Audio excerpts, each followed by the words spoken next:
Un père, un fils, deux générations, deux approches, deux styles différents pour diriger une seule et même entreprise dans le secteur de la tech.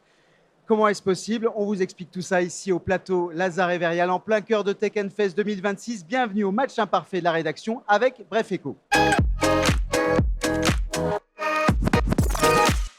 Le match imparfait de la rédaction avec Bref Echo en partenariat. Corinne Delille, rédactrice en chef. Ça va Corinne? Ça va Philippe et toi, bonjour. Eh bien ça va très bien. On va parler ici de tous ces contraires, ces différences, ces oppositions sur le papier qui dans les faits, dans la réalité deviennent des moteurs, des modèles d'innovation.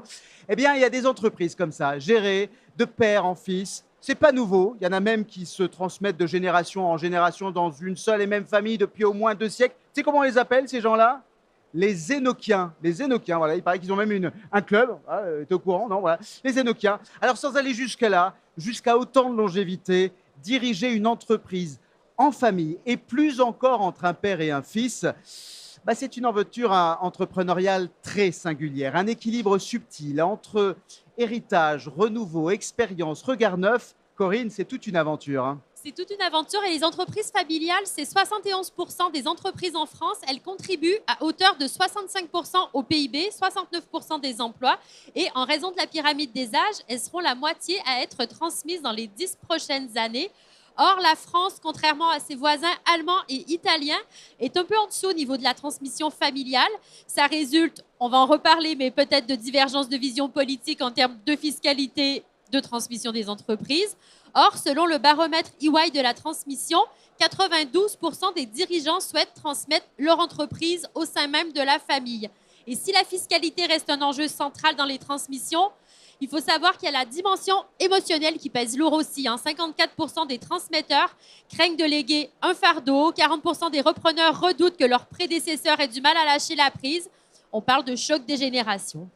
Effectivement, Corinne, quand deux générations, du coup, se retrouvent à la tête d'une même entreprise, c'est une partition à 4 mains qu'il faut écrire. Ça demande du dialogue permanent, de l'écoute et surtout une vraie dose de confiance l'un envers l'autre. C'est le cas de nos deux invités. Ils ne se sont jamais exprimés ensemble sur la nature de leur relation professionnelle. C'est une première. Il nous faut l'honneur et le plaisir de le faire ici sur le plateau de Ça va connecter à Tech Fest. Les dirigeants de la société Verial, Michel Garcia, Lionel Garcia, merci d'être avec nous. Alors, Michel Garcia, je vais commencer avec vous, président fondateur. À vos côtés, évidemment, Lionel, votre fils, directeur général.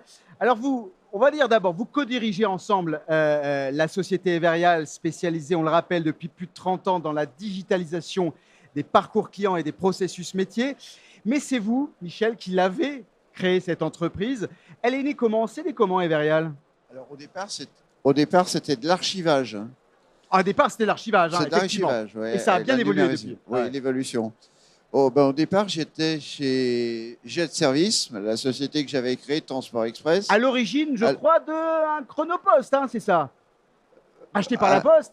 Alors, la partie internationale a été rachetée par la Poste, ouais. Et la partie nationale a été rachetée par Fédéral Express. Fédéral Express. Donc, il y en a un, c'est Chronopost, l'autre Fédéral Express. Quand même, hein, s'il vous plaît, excusez du peu. Et donc, à cette époque-là, je visitais les clients. Et j'avais un client, une banque, qui était dans l'est de la France. Et au cours de l'entretien, il a un coup de fil et je l'entendais qui rouspétait. Et à la fin de l'entretien, je dis, vous avez des soucis? Il me dit, oui, j'ai des soucis avec mes archivistes. Ils ne sont jamais au centre d'archivage, ils ne sont jamais ici. Je lui dis, et si je vous monte une boîte d'archivage? Il me dit, pourquoi pas? Et c'est parti d'ici. Voilà. Mais c'est formidable parce que là, on va apprendre à le découvrir, hein, Michel Garcia. Mais là, ce que vous êtes en train de nous dire, c'est que vous êtes un véritable entrepreneur, c'est-à-dire que vous découvrez, vous sentez, vous avez le flair du besoin. C'est ça, en fait, la force. Hein, c'est pour ça qu'il faut être très proche des clients pour connaître leurs besoins. Il y a 30 ans, Lionel, vous étiez jeune, hein, évidemment, beaucoup comme nous. Hein, on était encore beaucoup plus jeunes. Encore plus jeune, dans la fleur de l'âge. Vous avez vécu avec votre père depuis l'enfance cette aventure de serial entrepreneur, si j'ose dire, parce que vous avez passé aussi d'autres aventures, Michel, hein, entrepreneuriales, il y en aurait d'autres. Comment vous l'observez, justement, ce parcours-là? Est-ce qu'il y avait de l'admiration? Qu'est-ce que vous êtes dit en l'observant? Il est fou, mon père, il est génial? C'était quoi? Certainement un peu de tout ça. Non, mais quand on a 15 ans, qu'on est adolescent, on ne s'intéresse pas trop à la carrière du papa. Et puis, plus les années passent et plus on s'y intéresse. Après, on fait une école de commerce et donc forcément, il y a un intérêt qui grandit. Et là, on vient de se rendre compte quand même que il y a une petite dose de folie, mais il y a surtout une dose d'audace pour encore créer, faire grandir, s'associer, développer tout ça à la fois. Donc voilà, ça Ah, c'est finit beau, en hein. admiration. Ouais. Bah, c'est beau, c'est sûr. Corinne? Comment s'est préparé le passage de témoin entre vous? Est-ce que c'est un parcours de longue date? On en discute autour du poulet le dimanche midi. Comment ça s'est préparé tout ça? Alors, quel poulet? Vas-y, on va y aller. Lionel? Alors, non, ça s'est fait très doucement, en fait, puisque moi, j'ai eu le choix à la sortie des études de commerce de rejoindre l'entreprise familiale ou d'aller travailler ailleurs dans un autre groupe. J'ai choisi l'option familiale. Voilà, c'était aussi une prise de risque, hein, comme d'aller travailler dans une autre entreprise. Et puis finalement, je ne regrette pas. Et donc, ça s'est fait petit à petit. Moi, j'ai travaillé 30 ans à apprendre, à écouter, à regarder. Et puis à un moment, il fallait passer la main. Ouais. Je pense que c'est le plus beau cadeau que j'ai pu faire à Lionel, c'est de l'avoir à mes côtés pendant 30 ans. Et là, vraiment, il a appris. Et en plus, avec ses qualités, il a amené d'autres qualités que les miennes. Alors, attendez, Michel, je vais te laisser la parole. Vous vous êtes fait aussi un cadeau à vous aussi, Michel. Pardon? Vous dites que c'est le plus beau cadeau que je vais. Mais Oui. il vous a fait aussi un cadeau quand même aussi. Ah oui, oui, bien sûr. Bien Ah, sûr. c'est ça, hein. Ah oui, C'est pas oui, tout le monde qui a son fils qui vient bien travailler. sûr. Bien sûr. Et justement, Lionel, comment on impose sa marque de fabrique quand on reprend la direction d'une entreprise familiale? Comment on impose sa marque? Ça s'est fait quand même relativement progressivement. Comme je vous disais, on a travaillé ensemble. Donc, petit à petit, les collaborateurs ont compris qu'il y en avait un qui s'appelait Michel, l'autre Lionel, que ce n'étaient pas les mêmes, qui ne savaient pas les mêmes méthodes. Et donc, on a collaboré, co-dirigé pendant de nombreuses années.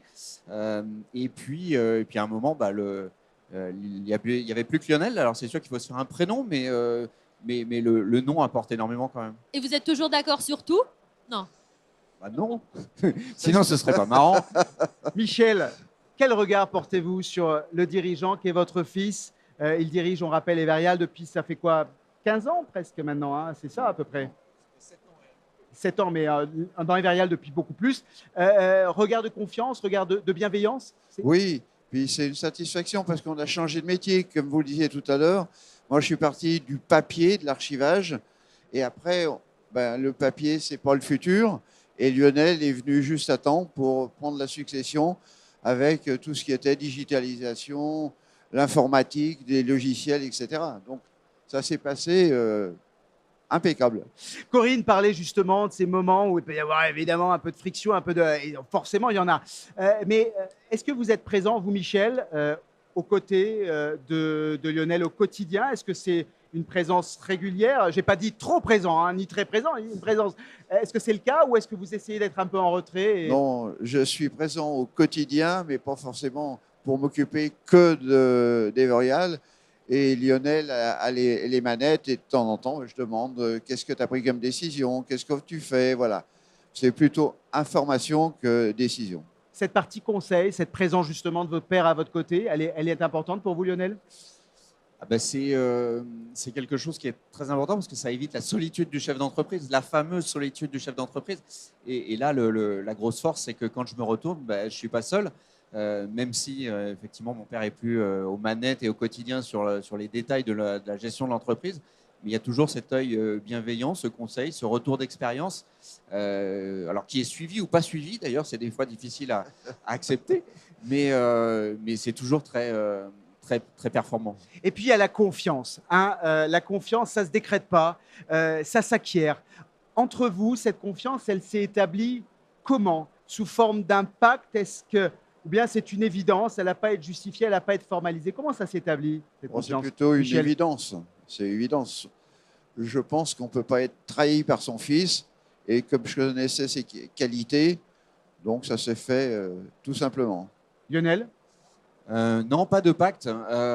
Pas de pacte. Par contre, ce qui est très important, c'est de définir les rôles et responsabilités. Et justement, la confiance ne fait pas tout.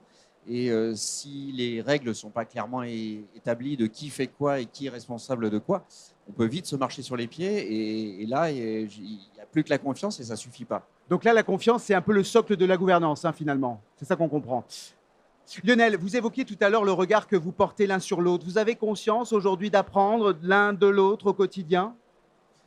Alors moi, j'ai énormément appris pendant 30 ans de collaboration, en regardant, en imitant, en adaptant, parce qu'on ne peut pas toujours faire pareil. Donc ça a été un apprentissage permanent. Aujourd'hui, c'est plus ce regard bienveillant de conseil que j'attends. Mais j'imagine, Michel, vous apprenez aussi en regardant votre fils. Il apporte, Bah vous oui. disiez, il y a une évolution de l'entreprise. Ah Hein. bah, il y a une évolution, puis une évolution de la société. Maintenant, on commercialise plus comme on commercialisait de mon époque. On manage plus les gens comme on manageait. Moi, c'est plutôt l'équipe de rugby, tous ensemble, et on travaille en équipe. Maintenant, il y a un peu plus d'individualité. C'est différent. On en parlait tout à l'heure hors plateau, Michel Garcia. On parlait des victoires des autodidactes. Vous êtes un autodidacte. L'expérience comme terrain d'apprentissage, c'est votre style. C'est voilà, c'est sur le terrain qu'on apprend. Bah, c'est sur le terrain et je ne sais pas si c'est une qualité ou un défaut, mais j'ai été inconscient parce que j'étais autodidacte et j'ai jamais douté. Je fonçais et j'ai Ça vous a avancé. pas mal réussi, hein, on va dire ça comme ça. Hein. Pour Mais l'instant, il y en a qui ont le fait, il y en a qui ne l'ont pas non plus. Hein. ouais, pour l'instant, ça c'est pas mal. Une entreprise familiale, un temps long, mais quel est à tous les deux votre rapport au temps, à la décision, à la prise de recul? Est-ce que vous vous accordez ce temps? Lionel? Alors, suivant certains de mes collaborateurs, c'est peut-être un peu trop d'ailleurs. Mais oui, je pense que c'est important de ne pas décider sur l'instant, en tout cas sur des décisions majeures et structurantes pour l'entreprise, et de prendre un temps de réflexion. Encore plus peut-être dans une entreprise familiale? Oui, l'avantage c'est qu'on décide du coup, on décide à deux et c'est plus facile. On est dans un temps justement de la technologie qui est un temps très court, hein, de l'instantanéité, tout va très vite, tout change vite. Justement, vous évoquiez, Michel, les changements en 30 ans, 40 ans qui ont pu se passer, notamment dans le côté commercial. On le voit aussi dans la prise de décision, dans la réactivité. C'est dur, c'est une pression importante là-dessus. Est-ce que vous êtes justement force de conseil? Est-ce que vous dites à Lionel des fois, et on parlait de la solitude du dirigeant face à cette réalité, attention, prends peut-être ce pas de côté. Quel est votre rapport à ce temps-là, à ce temps réduit aujourd'hui? Non, Lionel a toujours pris du temps, le temps nécessaire pour prendre ses décisions, mais je ne l'ai pas influencé sur certaines décisions. Il faut vraiment être au cœur du métier pour pouvoir prendre la bonne décision, quoi. Et comme il a une certaine latitude, bon, voilà. C'est quand il a besoin, il sent qu'il a besoin de conseils, bah, comme il le disait, il se retourne et il me demande qu'est-ce que tu en penses. Voilà. Et après. Et la prise justement de recul chez Everyal, vous avez essayé de l'instaurer, de la formaliser, d'en faire justement une méthode de travail, parce que vous devez être, vous aussi, effectivement, tous, je parle de l'équipe, sous pression. Alors, la difficulté, justement, c'est de résister à la pression, de ne pas succomber à cette instantanéité, parce qu'avec les nouveaux moyens de communication, avec cette pression des concurrents, de la rapidité, de l'instantanéité, il faut décider. Donc justement, prendre un temps nécessaire, ça ne veut pas forcément dire 15 jours, hein, mais ça peut être 10 minutes, 1 heure pour réfléchir, peser le pour, le contre et décider. Sur cette question de l'héritage familial, quand on transmet une entreprise, comment on fait pour rester fidèle à l'histoire, à son fondateur, mais tout en se réinventant? Déjà, s'appuyer sur des valeurs, ça c'est assez fondamental. Après, valeurs transmises qui ont évolué, bien sûr, au fur et à mesure des années. Mais il faut savoir aussi rester agile et se fixer un cap, une route, mais suivant le sens du vent, louvoyer pour aller au bon endroit. Donc, ne pas rester figé dans ses convictions et savoir s'adapter. Vous avez noté le marin hein, quand même, hein. Michel. Hein. Oui. Vous, c'est le rugby, il y a un peu de la voile. Hein. Oui. Il y a un adage qui nous dit, on terminera là-dessus, c'est une malédiction, paraît-il, de la 3e génération. Le père construit, le fils consolide, le petit-fils dilapide. Ça fera, paraît-il, 90% des entreprises. Vous vous êtes préparé à ce niveau-là, la relève La relève, on en parle. Moi, j'ai trois fils. Ouais. Voilà, il y en a un qui est encore un peu plus jeune, mais les deux aînés, on en parle. Il n'y a pas de décisions qui sont prises. Eux n'ont pas émis un souhait très clair pour le moment. Donc, on se laisse le temps, là encore, de trouver la bonne formule. Et puis, on va essayer de faire mentir les adages de toute façon. Michel veille au grain, j'ai l'impression. Hein. Absolument. Merci à vous.